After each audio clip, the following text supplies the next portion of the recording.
Yo! What's up? Good morning mga Choy! Bakit Choy? Choy na lang, nahirapan kayo sa kaagos eh. At least Papa Choy, Choy. So magandang umaga. Nasaan tayo? It's a beautiful day morning. It's a beautiful Thursday morning.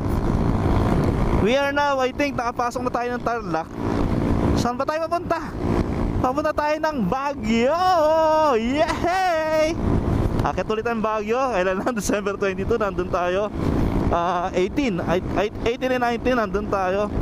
Ngayon, paakit tayo din ng Baguio. At may kasama ako. Ayan o, nasa side mirror. Tignan na lang ninyo ang aking team leader supervisor, si Gilmore J. Lucena. Actually, ay dapat apat kami, pero yung dalawa hindi na umubra. Tapos dapat naman talaga hindi kami magmamotor dahil work related tong biyahe na to, yung punta namin sa Baguio. Pero syempre, dahil rider tayo, mas pinili nating mag-ride, no? Yung mga kasama natin, nakaalis na sila ng office ng Cubao, doon sila manggagaling. I think nasa NX na sila by this time para mag-stopover para mag-breakfast din. Medyo nauna tayo sa kanila. Baka mauna pa talaga tayo, lalo pag na-traffic sila. Tayo ay Tarlac na. So, yun. Nag-breakfast na rin kami. Nag-almusal na rin kami ni Jay. So, sa bandang Magalang, Pampanga, nag-meet up kami sa may San Simon, sa Quezon Road. Doon kami nag-meet up doon sa bagong naming McDonald's doon, no? Wow, may McDonald's. Meron na McDonald's ang San Simon. First ever. Ayan. Conception na yata to eh. Hindi ako sure kung Conception na to. Ayun o, after nito stop over na lang siguro para magpahinga, umihi, mag-wee break, yun lang.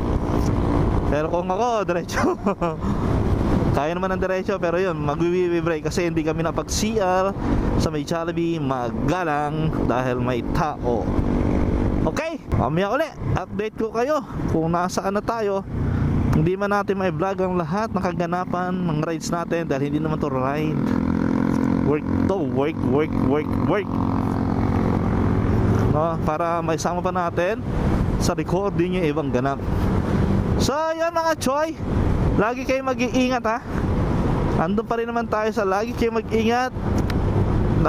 Ingatan ng kalusugan, ingatan ng inyong mga sarili, no? Lalo mag-ingat sa rides. Ride safe mga master, mga Choy. Keep safe. Hindi pa ako mag-outro. Outro ko yun. Ano ba yan? Ba't pa-outro na ako? Tarlac pa lang. On the way pa lang. Outro na. Okay. So, yun. Mamaya ulit. Ciao!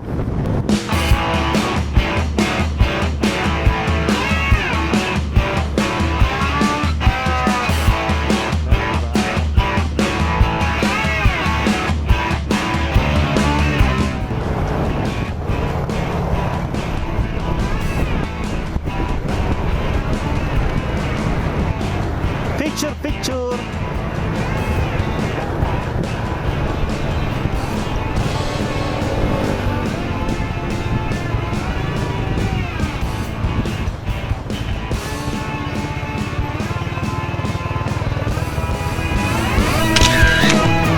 Yun. Cannon Road na tayo, bagong spalto pa ang Cannon Road.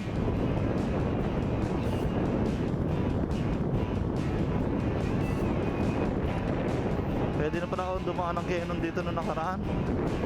Ayan, kung bukas na sa motorista. Parang kabubukas lang nito ngayong taon eh. So yung mga kasama natin, nandun na yata. Nasa taas na. Wow, ganda no? Ay, naka-overtake din dito sa maraming sasakyan. Ganda ng Cannon Road ngayon, in fairness. Bagong spalto, in fairness. Bawal overshoot. 12 kilometers na lang, malapit na yan. Okay. Ang ating toll gate.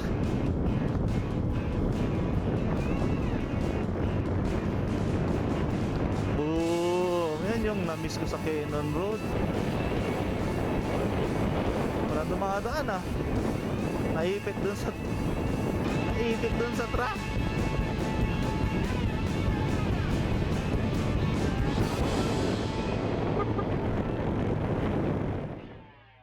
So, what's up mga Choy? Good afternoon, dumating na tayo. Nandito tayo ngayon sa Cap John Hay Trade and Cultural Center. Dumating kami mga 11 AM siguro ni Jay. Kinuha namin ng 5 hours yung biyahe from San Simon, Pampanga going here. No? So nakailang stopover din kami. Kumain kami ng lunch at ilang hinto para magwiwi break, pagas at konting stretching. No? So nandito ako ngayon mga Choy para sa 3 days event namin ng CFC Metro Manila Mission Core Team Weekend Retreat. At mga paaga lang kami para mag-set up, mag-rehearse ng lahat ng gagamitin sa productions. No? Dahil hindi biro yung event namin for 3 days, so kailangan pagandaan. Kailangan the best. Kasi para kay Lord yan. No? So yan, papakita ko sa inyo yung mga aganapan siguro dito sa mga susunod na araw. So yan, for the meantime, yun muna mga Choy.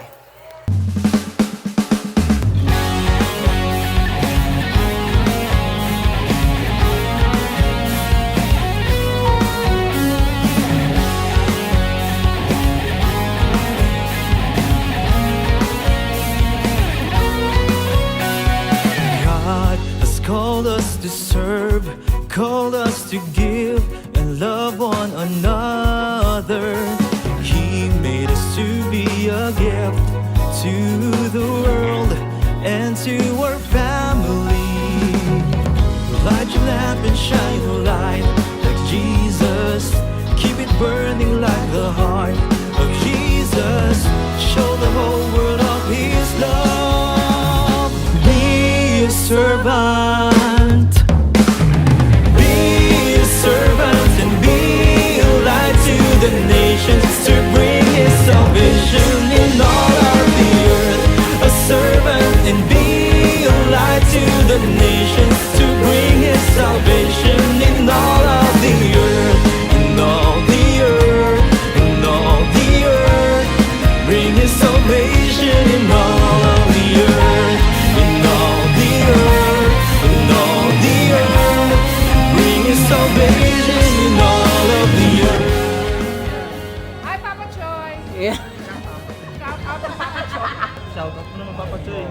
Shout out, Papa Choy! Oh, shout out Papa Choy. Papa Choy. Oh, bebe. Yan! Mga Choy, what's up? What is up mga Choy? So tayo ngayon ay pababa na ng Baguio. Tapos ng ating team weekend retreat na pinuntahan natin para sa aming community ng Couples for Christ. At ang ating mga kasama mula sa ating opisina ay nauna nang bumaba tayo, kaya pasunod na. Pasunod pa lang, I mean. At siyempre nakamotor tayo, hindi naman tayo makasabay sa kanila. So yon. So kasama ko si Jay, ayan nasa aking likuran. Maririnig nyo motor niya yon. Siya yung aking team leader. Dalawa na kami nagmotor. So yan, hopefully makabalik pa tayo ng Baguio, makapasyal tayo sa ibang lugar dito, kaya Ifugao, Benguet, ibang lugar dyan. Kasi honestly yung Baguio medyo napuntahan na natin halos lahat ng tourist spot dito. So gusto kong puntahan naman sa susunod yung kila Apo Wangod, yung mga ganon, sa Rice Terraces or sa Sagada. So yun, ayun kaya targeting ko next, no? Naakit ko rito, Sagada na. Gusto ba ninyo yan mga Choy? May sasama ba sa inyo sa akin pag nagsagada ako? Habang di pa tayo habang di pa natin tinutuloy ang ating Visayas Mindanao leg ng ating Philippine Loop Adventure Tour, sagada muna tayo. So ayun, no, dumaan muna kami ng Lion's Head para mag photo ops ng konti, mag selfie. At after nyan, mga Choy, diretso uwi na kami. Alam niyo kahit ilang beses na ako nakapunta ng Baguio, hindi naman ako magsasawa umakyat dito. Karamihan naman ang akyat ko rito sa Baguio ay trabaho. Tulad ngayon, no? Trabaho, hindi pasyal. At gagawin natin sa mga susunod nating vlog, mga Choy, ay siguro susulitin natin ang bawat rides na gagawin natin dito. Susulitin natin bawat lugar na mapapasyalan natin dito, no? At yun naman yung gusto naman natin, maliban sa trabaho, talagang mapag-relax din. Tapos hindi mo lang dinadaanan yung mga lugar na tulad nito, no? Kasi mostly dinadaanan lang to pag nagtatrabaho. Yun yung main goal natin sa mga susunod nating rides. Sa ngayon medyo nagiging imposible dahil busy tayo sa trabaho. At ito talagang mga busy months namin pagpasok ng January hanggang June yan, mga Choy. May mga buwan naman dyan na medyo hindi ako ganun masyadong ka-busy. Pero ayun, no, try natin, lalo yung summer, try natin makahanap ng schedule na makaakyat ng gusto kong gawin Sagada. Gusto kong puntahan ang Sagada.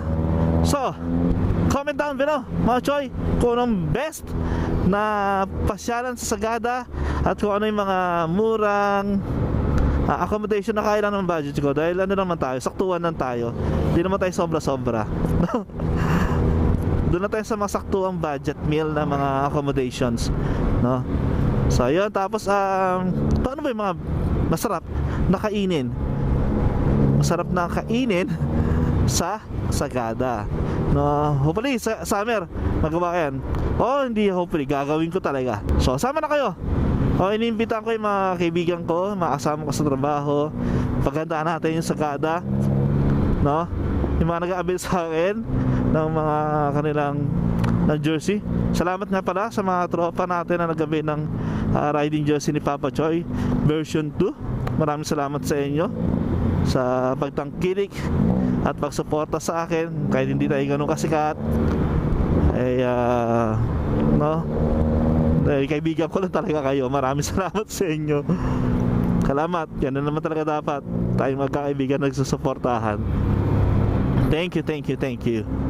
So yun, pag-iipunan natin Sagada habang pinag-iipunan natin yung ating Visayas Mindanao leg. Sa mga kaibigan ko sa Visayas at Mindanao, antayin nyo ko dyan come August 2024. Diyan tayo pupunta. Yan yata ang best schedule na pumunta sa Mindanao at Visayas, yung mga panahon na hindi sila binabagyo. So sa mga sasama, Sagada na tayo. Ini-invite ko kayo, ay mga tropa, magsagada tayo this summer. Tatagdan natin yan, Sagada, para hindi na kayo mag-set ng ibang lakad. Okay? So yun lang, mga Choy. Hanggang doon muna siguro tayo. At dito ko muna tatapusin tong vlog na to, mga Choy. At mag-outro na tayo dahil pauwi naman na tayo.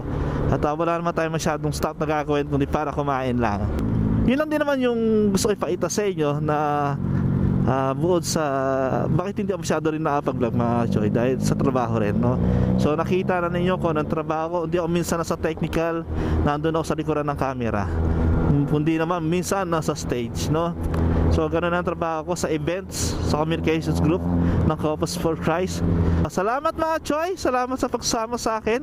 Lagi nyo tatandaan, keep safe, keep healthy, and always keep your faith sa ating Panginoon na nasa taas. Amen and ciao.